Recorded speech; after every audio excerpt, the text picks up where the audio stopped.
Hi, I'm Carrie Cassidy from Project Camelot. I'm here to talk about my latest interview with Captain Mark Richards of the Secret Space Program.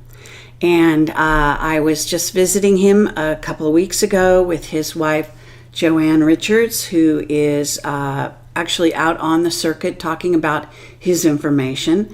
And I visit him actually about twice a year is how it works out. And it's a fascinating time to spend with Mark and to listen to his answers to my questions and whatever news he has to provide. And he has been in Vacaville prison now for over 30 years. He is what we call a political prisoner, but in reality, he is a political prisoner of what is in essence the Fourth Reich. And for more information on that, you can certainly read the books of Joseph Farrell and Jim Marrs, as well as, do your own investigation.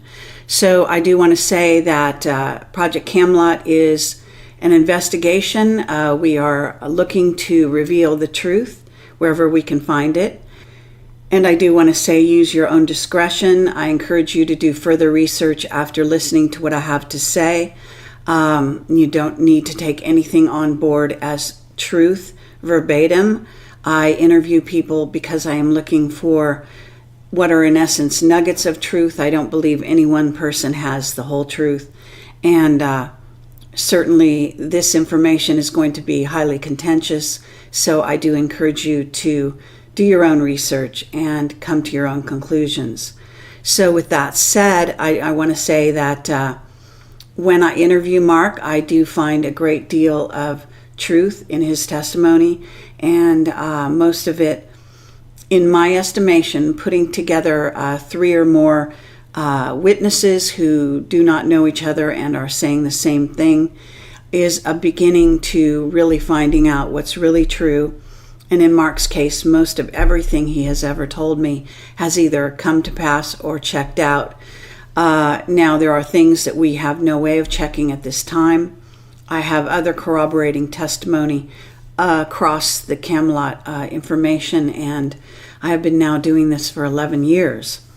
So I've got over, nearly 600 video interviews, and I have radio shows as well, interviews with people around the world, including whistleblowers from above top secret, which is how we started out and our specialty, so to speak. So in these interviews, I am not allowed to do any recordings. I have I can't film it, can't bring in a camera, and I'm normally only allowed a small pencil. In this case, I had a security guard who actually gave me a pen, and that allowed me to take much better notes than usual. I will say that this session was shorter than usual. Normally I have around 4 hours with him. This is my 6th interview with him. So I've got 5 other what I call total recall, which is basically my memory of everything that was said with the help of notes that I take during the interview. And what I'm doing here is communicating with you, the audience, to share what we talk about and what he has to say. So to the best of my ability, this is actually what I take away from those meetings. So I also want to say that when I first met with Mark this time, we talked about prison business, as I call it, basically talking about what's going on with Mark, what's going on with the prison, the fact that there have been 2 prison deaths right before I arrived, and that they were possibly, he feels, to do with some moves that are going to happen. They may have been suicides or happened in another way. I don't know the whole details about those deaths. I can tell you that Mark is being moved to a lower security facility that's still on the same Vacaville site in the near future. And he said that he and several older men will be moved over there. They are concerned because, one, they'll be moving in with prisoners that are what they consider are actually temporary prisoners, and they're often younger men. And so they fear for their safety in some cases. And also, the whole thing is being motivated by a move to get the prisons to empty out. And this is coming from the Republican administration.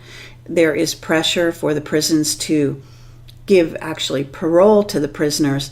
And for some reason, they are very reticent to do that. And for some reason, they are trying to hide the fact that they're overcrowded, although it is well known, and they are doing things that are rather nefarious. One of those things being to transport prisoners out of state so they don't show up on the California rolls, I guess. And then I guess at some point they'd be moved back, but I don't know the details on that either. So we did talk about that briefly. And the men are very concerned, the ones moving into the low security area, because they won't be able to bring their typewriters and other personal belongings and so on that they've accrued over the years. So this is a matter of great concern to them. At this point, I'll get into the actual details of what we talked about. In the beginning, we talked about Jack Sarfati. Jack Sarfati is a physicist, quite well known. He has a website called stardrive.org, I believe it is, and you can look him up on the internet to get more details about Jack. I had seen him the night before in San Francisco, where we stay overnight prior to doing the early morning interview with Mark Richards, and we were able to visit with Jack. I'm hoping to do an interview in the near future with him. He has agreed, and it is dependent on us being in the same city at the same time. He goes between England and the U.S. as I do at this time. He has a partner in England. So we're going to try to arrange that in the near future, either here, possibly in Los Angeles, or up in San Francisco, or, as I say, in England. So it was interesting talking to Mark about Jack Sarfati. I can tell you that Jack, when I brought up Mark's name, was familiar with Mark Richards, and apparently his story. He did refer to Mark. He voluntarily said that he felt that Mark was a political prisoner, and which indeed he is. And I also told him about the neutron star energy, which Mark says is the most advanced technology that we have. And this is used to power spacecraft when they go interdimensional. And what Jack's question to Mark was, then how do the spacecraft get in the vicinity of the neutron star to begin with? And what Mark said is that they can use almost any technology to get out to a certain place in space, where they then jump to the vicinity of the neutron star, bending space-time, in essence, going through what he calls a dimensional slide or gateway. And then once they're in the vicinity of the neutron star, they are accessing the energy by way of something he called RAM scooping, or sucking up the neutrons. So that was his answer. Another thing he said about the neutron stars is that they can be used as weapons, that there is a means using gravity, which he says that our space program and humans are not completely familiar with, and they don't fully understand gravity at this time here on planet Earth. But he said they can use gravity flux to push a neutron star into a wormhole, and that it then would go out the other end, and if shot through a wormhole, he said it can be an incredibly effective weapon. In addition, Mark mentioned that he did know Jack Sarfati, that he had met him in the past. He wouldn't say where or how. He did say that he has a family member that is involved somehow with some family member associated with Jack Sarfati. So I can say that It's quite interesting that the two do know each other. One thing that Mark Richards wanted me to convey to Jack is that he feels that he is not fully read in at this time, that it's important that he try to find out more about what's really going on.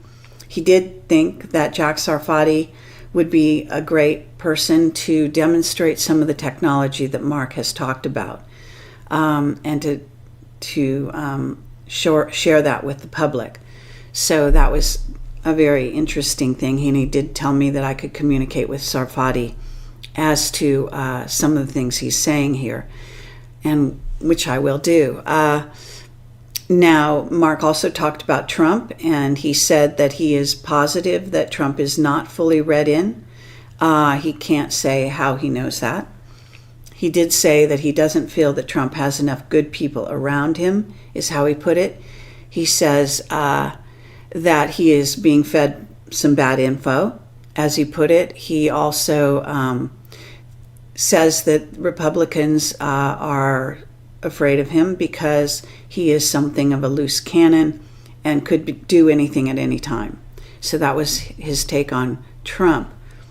I then asked him about what he thought about Putin, because I've had many people on the alternative sector often refer to Putin as being somebody who is, in theory, in contact with some Nordic beings, supposedly working in a positive way on the planet at this time.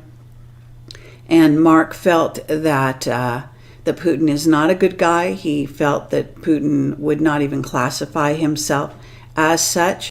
Putin is motivated to work on behalf of Russia and himself, and that he is not out to help humanity in Mark's view. He says he is being manipulated by the reptoids.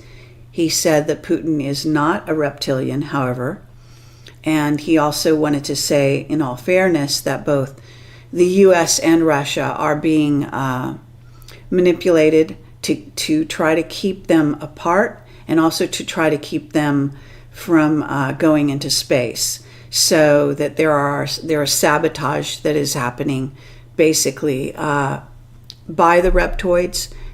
As this actually gets back to William Tompkins' information, and seems to be corroborating that, basically saying that our space programs are being sabotaged at times in order to keep us out of space.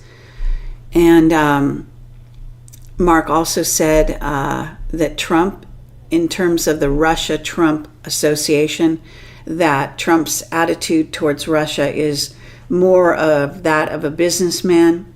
He says it stems from the 1990s when Trump was dealing with Russia as a businessman, and he was interested in keeping things friendly and in order to make and facilitate business. So there is as I say, a big push to keep us out of space and to keep Russia and the U.S. from getting along, in essence. Another thing we talked about is that he watches Meet the Press every Sunday. He says the show makes him angry. One of the reasons is the host. He feels he's quite obnoxious and, I guess, in essence, trying to get people off track instead of reveal the truth. And so that was kind of an interesting aside. We talked about this new solar system. I believe it's called TRAPPIST-1.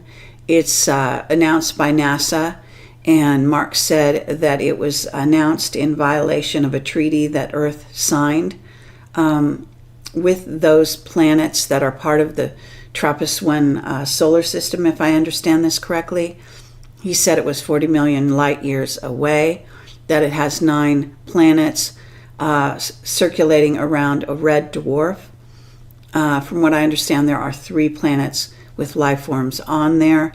And he said that we were not supposed to reveal the whereabouts of that solar system, and that we have now aggravated those particular beings. He said by breaking that treaty, he would not tell me what the beings were like. He would not describe them for some reason. he said that those beings do not consider us enemies, but instead actually sort of consider us neither friends nor enemies, that they relate to Earth similar to the way India relates to the U.S. And so that was his analogy. And I asked him, when he talks about how another planetary system would relate to the Earth, and when they say, Earth, are they talking about, humanity in general, or what? And he said that they are actually talking about humans, the secret space program, the United Nations, governments, and our allies, which has to do with the Raptors, the Nordics, various Nordic races we are working with, as well as the reptoids and the ant beings. So he said that we are viewed as sort of a conglomeration of these elements when other races are dealing with us from our planet. So that's very interesting. Antarctica, we talked about Antarctica. He is aware of what's going on with Antarctica, and John Kerry's visit, Buzz Aldrin's visit.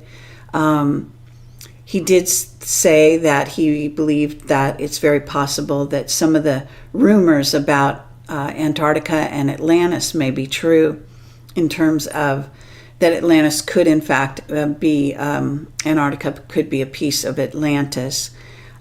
He says, though, that many people, when dealing with Antarctica and viewing it, are seeing really, in reality, into another dimension. It could be Earth 2 or 3 or 4 is how he put it.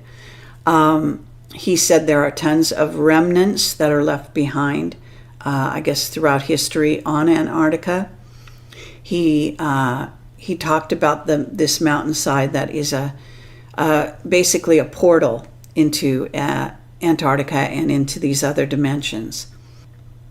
He said that John Kerry has dealt with a lot of information over the years, and that he uses his information as leverage to get him access to certain things and places, and things that he would like to have access to. So he also talked about, we talked about the possibility that there may be some new races showing up in Antarctica, and he wouldn't answer that question, but he said he would give an example of where a new race might be showing up, what they might be like if there was such a race.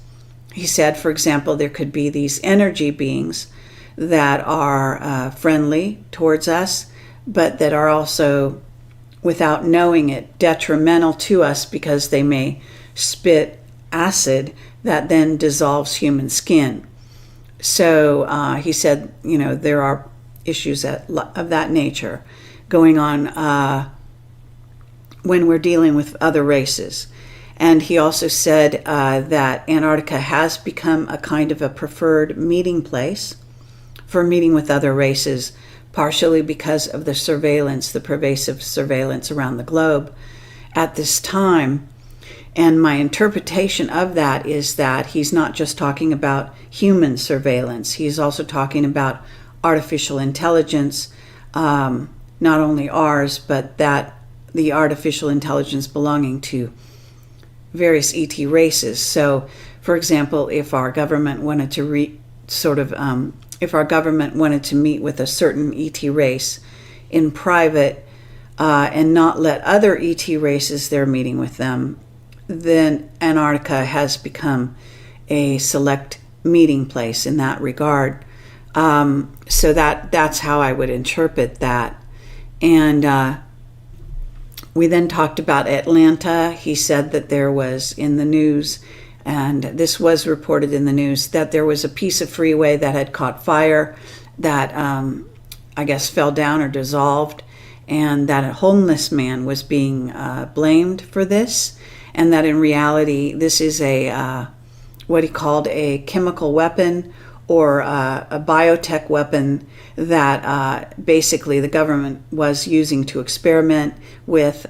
He said it's along the lines, if I understood correctly, of what he called Agent Yellow or Agent Red, like Agent Orange.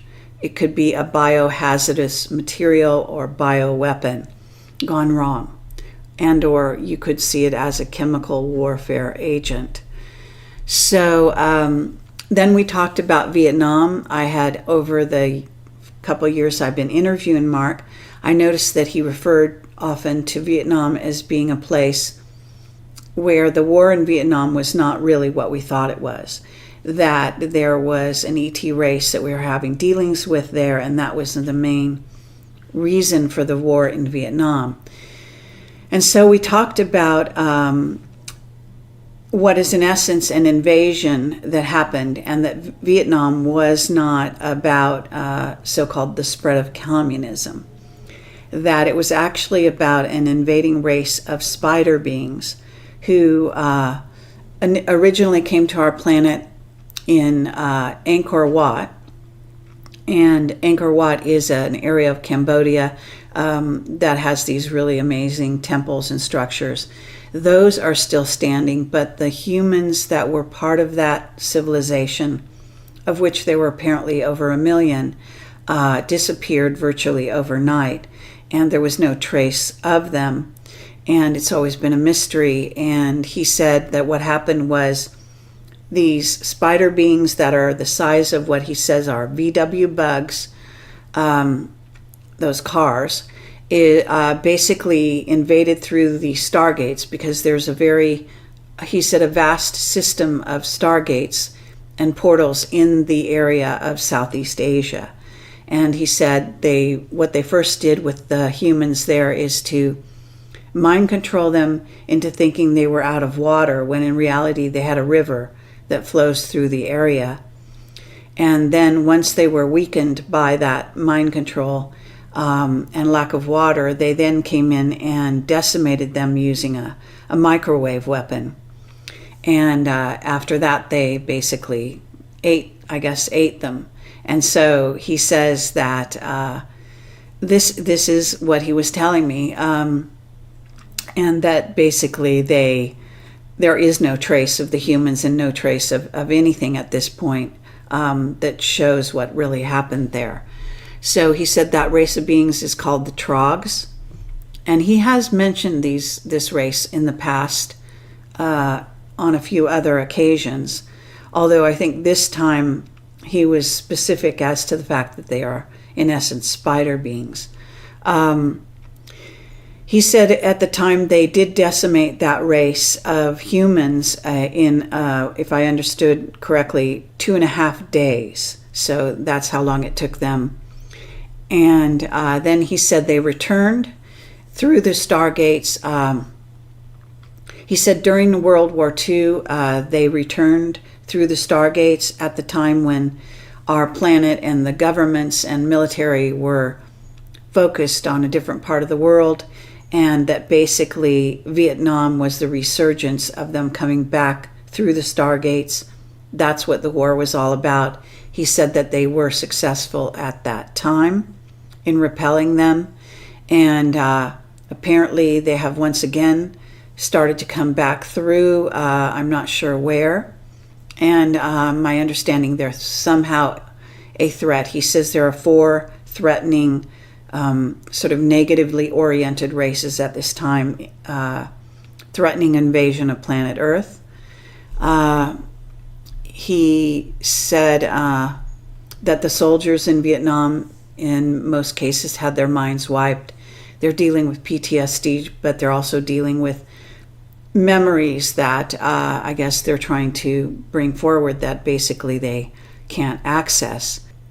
Actually, he what he has said about Vietnam does coincide with what's going on in the Middle East as well. In that case, it's what's called the Reptoids and invasion there, and also apparently the return of the Anunnaki, if I understand it correctly, and that the battles going on there have a lot more to do with our relationship with all planet races than they do with humans. And that most or many wars on planet Earth have an ET element to them, and that's in many cases, it seems, the real reason for these wars. We are, in essence, fighting the battles for the ETs that are related to us, and they are also coming in and participating in these wars in space and here on Earth. We talked about a book called Phenomena by Annie Jacobsen, who is a journalist who has been in the mainstream doing interviews and covering the topics that I cover in Project Camelot. I was told by Jack Sarfati, for example, that she is given access, but it is not above top secret, and that she is someone that they like because she does not try to push the envelope or go outside the lines that they have drawn and the limitations that they require. So that's quite interesting. Mark was aware of her book, Phenomena, which is making the rounds at this time because it talks about the origin and the history of remote viewing, as well as what, in essence, is sci-tech, called sci-tech. And he said that he was very involved back in the day with SRI, and he went in as a military consultant. He was 16 years old. He was trained at Letterman Hospital and tested and found to be have very high psychic abilities, and that he went into SRI. And this is, if you don't know, it's the Stanford Research Institute, and this is where Ingo Swann and Hal Puthoff and Russell Targ and others worked on the protocols for what is now known as coordinate remote viewing, and also other probably above top secret matters. So they were, so he went in as what he called was an Army Operational Commission. He said the Army gave him at the age of 16, where he wasn't legally supposed to be enlisted. This Operational Commission sounds quite a bit like something that happened to William Tompkins, actually. And in this case, Mark said he thinks they wanted to keep control of him. And so they gave him this commission. He went in, he consulted with Puthoff and others, I guess, and his reading of that was that they were quite naive and that they lacked some real awareness about what was really going on at that time. He said that Letterman Hospital was heavily involved in mind control and MK Ultra research, part of what is called Project Magic, which I think is in the public domain at this time, that much. He said that Letterman Hospital had to be destroyed. He said they basically blew the place up because it had so much residual effects of the sci-tech experiments that had been conducted in that place. So that's very interesting, and I would imagine perhaps Douglas Dietrich might have something to add to that. I want to say that the best history of remote viewing that I've come across, and I am reading, or actually have read now, Annie Jacobsen's book, Phenomena. I also investigated remote viewing and have studied it myself and done it. But I can tell you that the history that was written by Ingo Swann is quite compelling, and I highly recommend it. Ingo Swann, of course, has passed on, but his website is still kept up. Now, the original site is not there, and what is now in place of it is, I guess, being kept up by someone associated with Ingo Swann or his family. The original website used to be called biomindsuperpowers.com, I believe, and if you want to look for the original website, it is probably available in what we call the Wayback Machine. But Ingo's current site may also have this very good history of remote viewing. I haven't had a chance to check in depth on that site, but I recommend that you do look for this information if you're interested in getting more information about the history of remote viewing. We also talked about the fascist beings, the race of from Aldebaran, who are also related in essence, a television show called The Event. I have mentioned it more than once in the past, and this television show can be seen on Netflix. I believe it's still available there, as well as other places. It's what you call it, I think, more or less a mini-series, and it was basically telling the story of what it appears is a true story. I've had now several corroborations, other witnesses besides Mark Richards, who are saying that the beings from Aldebaran have destroyed at least one of their planets, have come back to Earth after many years back in the time when they were helping the Nazis, and helped the Nazis with the secret space program back in World War II. They are now back, and they have been given some land in Africa, is what I was told. And they are also able to eat our food and breathe our air. They look humanoid. As to whether they actually are humanoid, I don't know. I've gotten mixed information on that score. But he says that they are one of the sort of invading races, if you want to call it that, but they are not a big problem at this time in his view.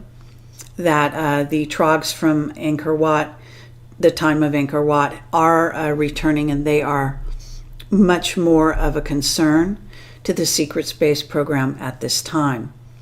And interestingly, I have another whistleblower who had told me about an impending invasion of some spider beings, actually quite a while ago. A person asked me to ask Mark Richards about the Orion spacecraft that are parked in orbit around the Earth and are part of our fleet.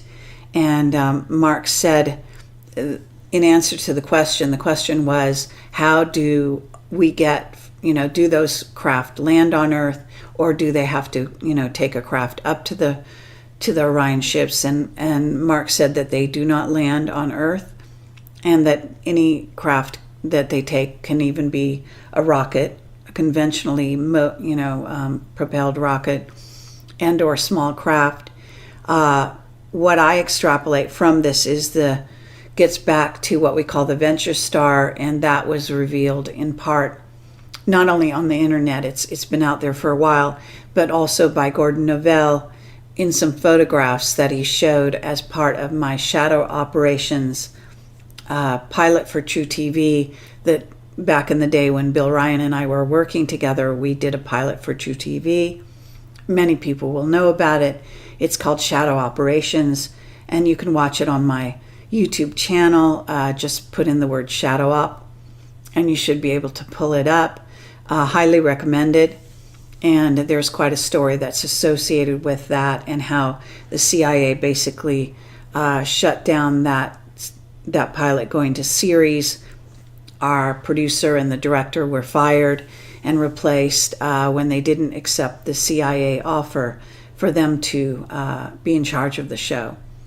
And I witnessed that phone call, and also was sort of the go-between in connecting the CIA through Gordon Novell to our producer at that time. Then we talked briefly about the Raptors. The Raptors are a race of reptilians who went off planet around the time of the dinosaurs, and they have a planet that is in the Draco galaxy. They come and go to Earth, to and from Earth. They consider Earth one of their homes, and they have been our enemies in the past, but in the last 5 years or more, actually have become friendly and are working with what is in essence our Air Force. And Mark has been in touch with the Raptor beings since he was a child. And all of this is told in my other 5 interviews with Mark, so I won't go into all of that. But we did briefly revisit it. He wanted to say that the Raptors are currently financing more movies, and that there are some more movies coming out. These are considered to be PR efforts on behalf of the Raptors to try to change their relationship with humanity. He said the Raptors are also now showing up in what's called the T-Rex show. I guess it's a show that's being performed in various locations on the planet here, I guess specifically in California and possibly the rest of the U.S. And he said that raptors are showing up there and that children are able to pet them and to interact with them safely.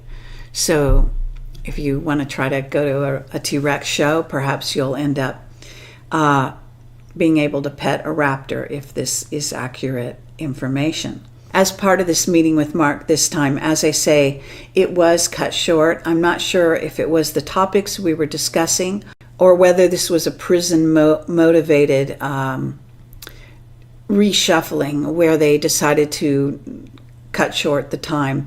So I only had about 2 hours with him in this visit. However, we did get in depth in several of these topics.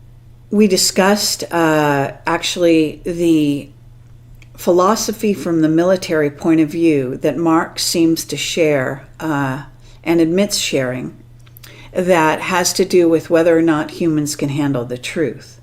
And although he is a whistleblower, he's revealing information that he is basically being allowed to reveal, in part because of the huge, what is called plausible deniability surrounding his case, the fact that he is in prison having supposedly masterminded a murder is supposed to keep him in a state of being discredited to the point where they can actually release information through him, as it happens to me and to his wife Joanne, that gets out then to the public, but is not probably going to be taken seriously by most people because, again, of his status. So this is a kind of vehicle that they do use, and in a certain sense, Tompkins is used in a similar way. In the case of Tompkins saying that he's an older man, that he is perhaps deluded, or that his information is so far out that no one would believe it, having to do with most of the secret space program assistance on the positive side comes through Nordic women, beautiful women who are acting as secretaries in the aerospace industry, which is sort of the crux of a lot of his data that he has. But in my view, this is entirely believable. So we talked about this notion that humans cannot handle the truth. He said from the military point of view, there's been plenty of incidents where humans have basically kind of gone crazy or lost their mind or whatever when there was an announcement of some kind and rioted, etc. And I talked about my philosophy that humans can handle the truth. And so we kind of went back and forth on that subject quite a bit. And that was quite an interesting discussion. We also talked about David Adair and his disclosures regarding the alien, artificially intelligent, what is in essence a being, a craft that is an awake and aware craft. And David has talked at length about it. Now he's gone into the public and is talking quite a bit lately. I interviewed him for 3 hours, and you're encouraged to watch my interview with him. It's a live interview via YouTube, in which he talks about his whole experience with the craft and what he did and to destroy his own fusion engine craft right after meeting with this sort of alien craft in Area 51. And this is back when he was 17 years old. Mark says that David's description of the craft sounds remarkably like Minerva, that is an artificially intelligent, fully aware being that is a craft that Mark was one of the few people who was capable of being the pilot of during the time when he was operational in the secret space program. So when I told Mark about the what in essence appears to be a selfless act of destroying his own craft after meeting with this alien craft, Mark saw it a different way. He said he would take the military point of view that, in essence, that David might have been misled by this craft, this artificial intelligence, into basically destroying his own craft to delay the secret space program and the humans from getting into space and making progress, so that he didn't necessarily see it as a selfless act in the same way. So that's a completely different take on what David did, what may have happened there in that incident. And I think it would be very interesting to share that with David, so I will in the near future. I am planning to have David Adair back on my show to talk more about his situation and his history with regard to not only the craft, but other aspects of his story.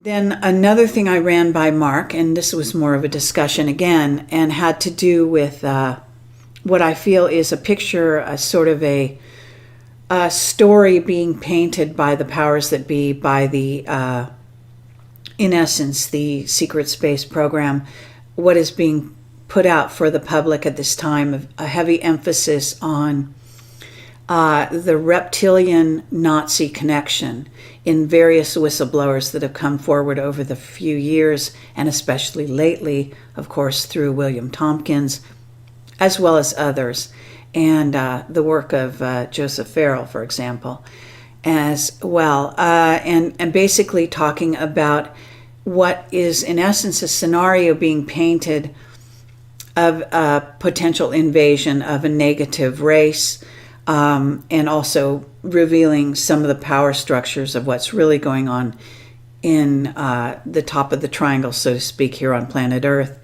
And so we talked about that, and Mark agreed that my assessment was probably very accurate. We talked about what is, in essence, a sort of setup.